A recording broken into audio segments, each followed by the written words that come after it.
Baik, sekarang kita akan membahas tentang persyaratan detailing struktur tahan gempa.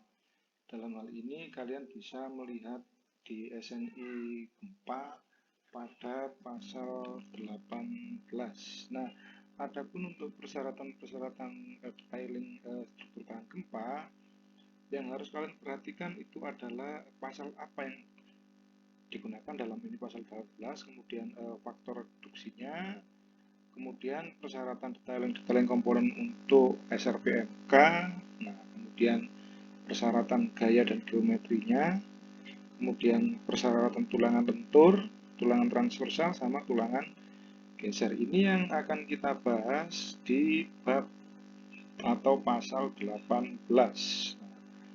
Jadi kalian bisa melihat pasal 18 untuk SNI 2847/2019.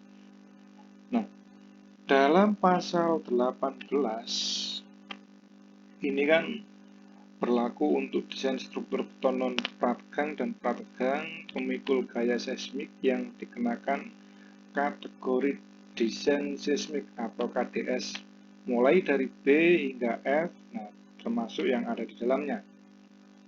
Seperti, nah ini, yang poin pertama itu adalah sistem struktural yang ditetapkan sebagai bagian dari sistem pemikul gaya seismik, termasuk diantaranya misalnya jika dalam struktur tersebut ada diafragma, kemudian sistem rangka pemikul momen, kemudian sistem dinding struktural, dan fondasinya. Kemudian berikutnya, komponen struktur yang tidak ditetapkan sebagai bagian dari sistem pemikul gaya seismik tetapi diperlukan untuk menahan beban lain saat komponen struktur tersebut mengalami deformasi akibat pengaruh gempa. Jadi untuk yang poin B ini sistem-sistem yang di luar, misalnya sistem rangka pemikul momen, sistem dinding struktural atau dual system. Nah, kemudian berikutnya bagian-bagian pasal dalam penerapan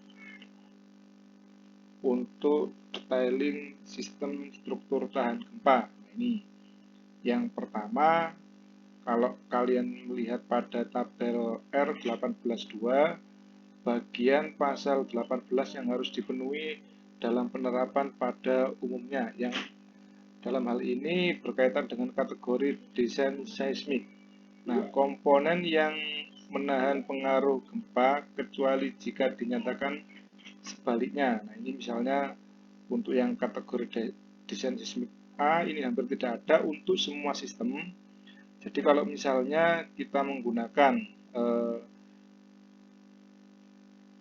salah satu desain seismik, misalnya untuk B ini bisa kalian lihat di 18.213, C ini untuk 14, kemudian D sampai F itu 1 sampai 5 dan seterusnya. Ini saya kira rangkuman-rangkuman penggunaan-penggunaan dalam struktur tahan gempa di mana kalian mengacu. Jadi peraturan-peraturan mana yang bisa kalian lihat.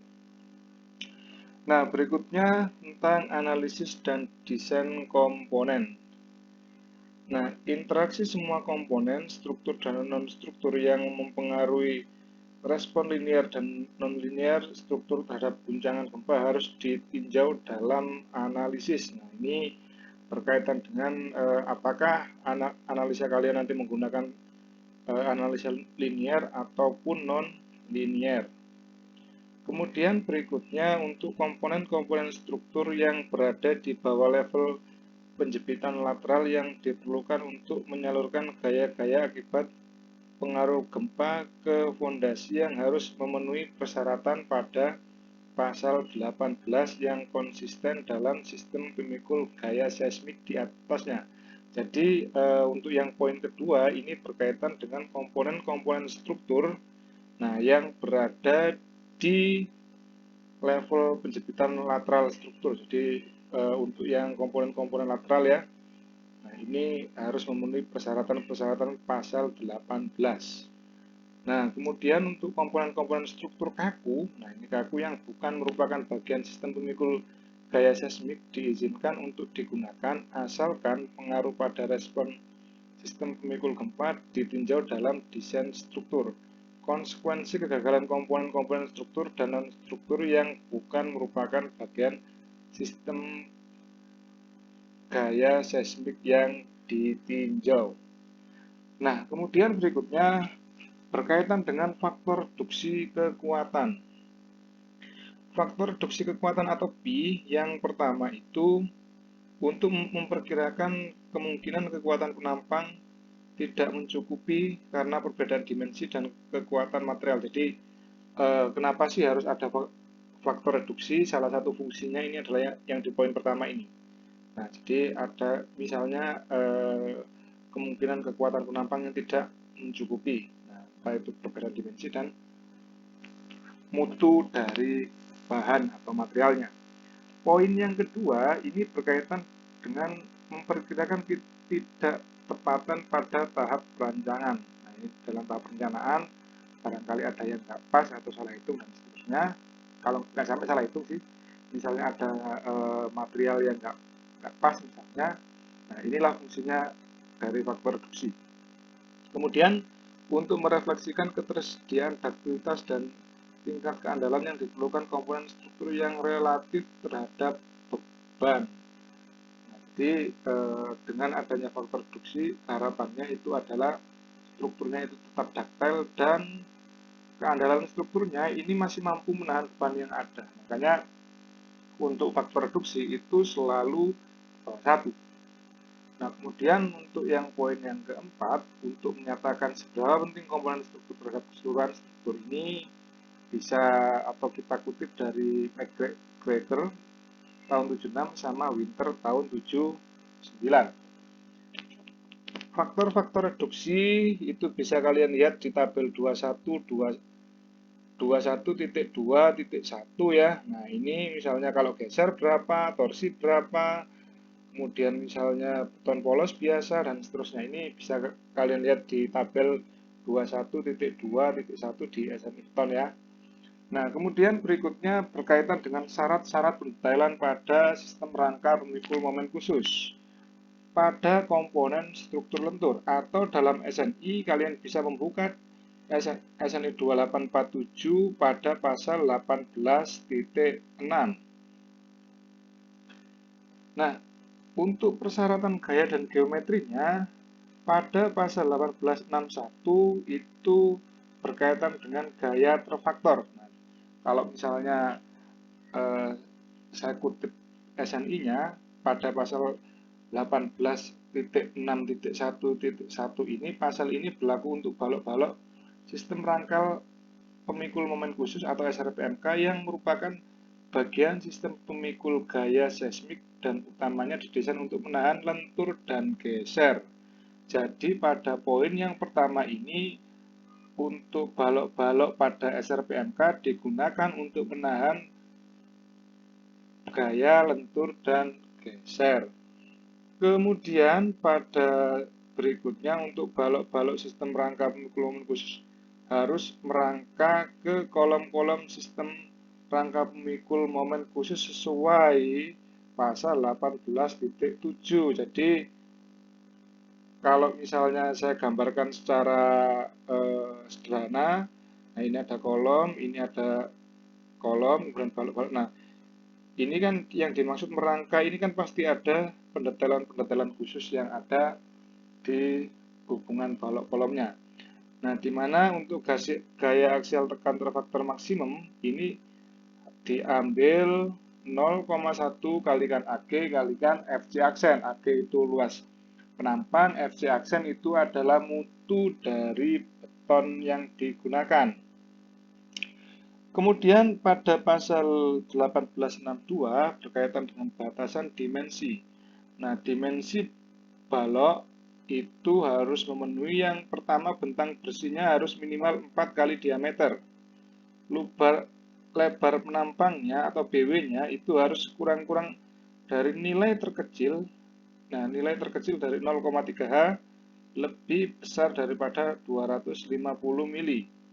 Nah, kemudian lebih kecil dari lebar kolom plus jarak pada tiap sisi kolom yang tidak melebihi 3/4 tinggi komponen elemen struktur. Ini berkaitan dengan lebar penampang dari baloknya. Nah, atau kalau misalnya saya detailkan di 18.6.2 tentang batasan dimensi, lah ini kan ada lebar bersih atau LN-nya.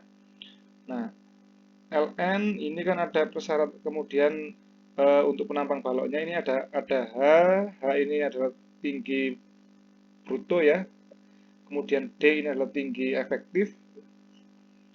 Nah, kemudian untuk persyaratan yang pertama ini kan LN per D-nya, D tinggi efektif dari penampang balok, itu harus lebih besar daripada 4 atau B per H itu lebih besar daripada 0,3. Kemudian untuk berikutnya, ini kan ada B kurang dari C tambah 2/3/4 H. Ini dipilih yang terkecil. Nah, kemudian berikutnya untuk batasan-batasan dimensinya. Nah, batasan dimensinya tadi kan ada C ya. Nah, ini kalau misalnya penampang itu saya potong, ini kan ada C1, C2 ini dari bagian kolomnya ya. Barangkali misalnya kolomnya itu tidak kotak, tidak persegi ya. Nah, kalau misalnya persegi ya bisa langsung diambil angka C-nya. Jadi kalau misalnya untuk yang pada poin ini kan tergantung dari penampang kolomnya. Jadi misalnya penampang kolomnya itu ada di sini misalnya, ini misalnya lihat di atas. Nah, ini C-nya itu berapa kan gitu ya. Nah, untuk C yang di sini, B ini adalah komponen dari baloknya, H ini adalah komponen dari baloknya. Nah, sesuai dengan persyaratan yang ada, ini kan lebar penampang BW-nya ini kan harus sekurang-kurangnya nilai terkecil dari 0,3H lebih besar daripada 250. Nah, ini diambil yang terkecil. Nah, kemudian berikutnya, nah ini untuk ketika penampang ini saya potong ya, atau saya potong AA ini ya. Ini kan bisa kita lihat bahwa untuk hubungan balok kolomnya ya, nah ini kan ada jarak tidak melebihi nilai terkecil antara C2 dan 0,75C1. Ini berkaitan dengan join hubungan balok kolom ini ya, atau yang panjang tulangan transversalnya. Jadi tulangan transversalnya dari muka kolom, ini ya muka kolom, berapa kita tarik ke arah samping atau ke arah pinggir ini ya. Nah, itu tidak melebihi nilai terkecil antara C2 dan C1. Artinya nilainya itu harus antara C2 dan C1, 0,75 C1. Nah, kemudian BW ini lebarnya untuk BW-nya ya. Nah, berikutnya tentang tulangan longitudinal. Nah, tulangan longitudinal untuk A-nya itu harus lebih besar daripada A-min. A-min itu kita dapatkan dari mana? A minimum kita dapatkan dari 1,4 BW atau lebar efektif kalikan D. D itu adalah tinggi efektif dari balok dibagi FY. FY itu adalah mutu tulangannya. Kemudian Rho-max-nya itu lebih besar daripada 2,5%. Nah, untuk kuat lentur positif balok pada muka kolom itu harus lebih besar daripada 0,5 kuat lentur negatif. Kemudian berikutnya untuk sambungan lewatan tidak boleh digunakan pada yang pertama daerah BK atau daerah hubungan balok kolom, kemudian daerah jarak 2 kali H dari muka kolom, kemudian lokasi-lokasi yang berdasarkan hasil analisis memperlihatkan kemungkinan terjadinya relay lentur. Jadi memungkinkan terjadinya relay lentur misalnya kalau kita lihat itu sebetulnya letak sendi plastisnya. Nah, kemudian pada pasal 1863 itu berkaitan dengan tulangan longitudinal. Nah, untuk berkaitan dengan longitudinal, nah ini untuk yang ada di muka kolomnya misalnya MN-nya itu lebih besar daripada setengah MN negatif untuk MN positif ya. dan seterusnya. Kemudian ini hanya berkaitan dengan akar FC aksen BW kalikan D per 4FY. Ini kan persyaratan untuk jumlah tulangannya. Kemudian untuk yang garis putus-putus ini kan sebelum momen negatif di setiap penampang, di mana nilainya harus lebih besar daripada MN maksimum di masing-masing join. Ini untuk yang seperempat, kira-kira di seperempat bentangnya. Nah, kemudian berikutnya di pasal 1863 tentang tulangan longitudinal. Nah, ini kan untuk ada beberapa kasus, misalnya untuk yang poin A ini adalah balok yang bergerak ke kiri, kemudian B ini adalah momen akibat beban gravitasi, dan seterusnya ya. Nah, ini untuk kebutuhan tulangan lentur ya. Jadi untuk kapasitas momen positif minimum ini untuk join balok kolom ini kan bisa kalian lihat di SNI 215.22. Nah, kemudian berikutnya untuk tulangan longitudinal. Nah, pada penulangan yang ada di muka kolom ini paling tidak kan harus lebih besar daripada 2 kali K2H. H itu adalah tinggi dari baloknya. Nah, kemudian untuk sambungan lewatan ini ya, sambungan lewatan ini jika terpaksa harus ada, nah harus dipasang di lokasi yang terbentuknya sendi plastis. Di mana letaknya dia? Kalau misalnya ada sambungan harus lebih dari 2H. Jadi sendi plastis itu kan kemungkinan ada pada area sini kan. Nah, harus di luar itu. Nah, untuk sambungan, untuk hubsnya, ini kan hubs spasinya itu kan harus lebih kecil daripada D per 4 atau 10 cm. Ini pada sambungannya. Jadi, untuk D per 4, kalau misalnya kurang dari 10, ya dipakai kurang dari 10. Kalau misalnya ternyata D per 4-nya itu lebih dari 10, maka dipakai 10 cm. Ya. Nah, kemudian pada pasal 1864 itu tentang tulangan transversal. Nah, tulangan transversal itu kan harus dipasang yang pertama pada daerah hingga 2 kali tinggi balok diukur dari muka tumpuan. Kemudian di sepanjang daerah 2 kali tinggi balok pada kedua sisi dari suatu penampang yang berpotensi membentuk sendi plastis. Nah, kemudian untuk sengkang tertutup pertama harus dipasang tidak boleh dari, nah ini ada persyaratannya, 5 cm dari muka tumpuan. Jadi misalnya ini ada baloknya, kemudian ini ada kolomnya. Nah, sengkang ini pertama ini dipasang paling tidak. Nah, ini tidak boleh lebih dari 5 cm dari muka tumpuan. Nah, spasi tertutup ini pun tidak boleh melebihi D per 4, 6 kali diameter tulangan memanjang, kemudian sama 150. Dari ketiganya ini kalian bandingkan, kemudian diambil yang terkecil. Nah, kemudian berikutnya ini pun sama ya. Nah, untuk tulangan transversal pun demikian. Ini hanya berkaitan dengan tekukan-tekukan pada bekel atau ikat sengkang ya.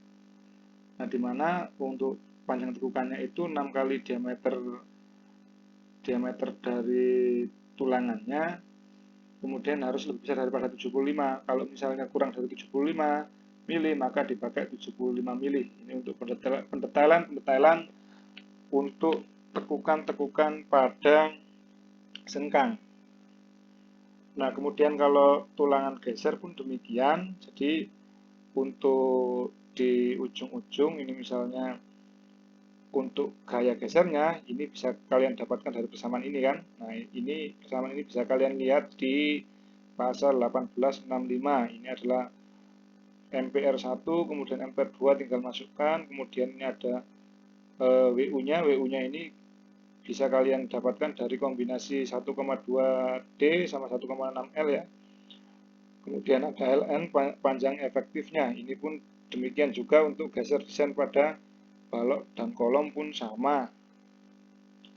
Nah, kemudian untuk kekuatan geser ini pun saya kira sama, bisa kalian lihat di pasal 18.6.5.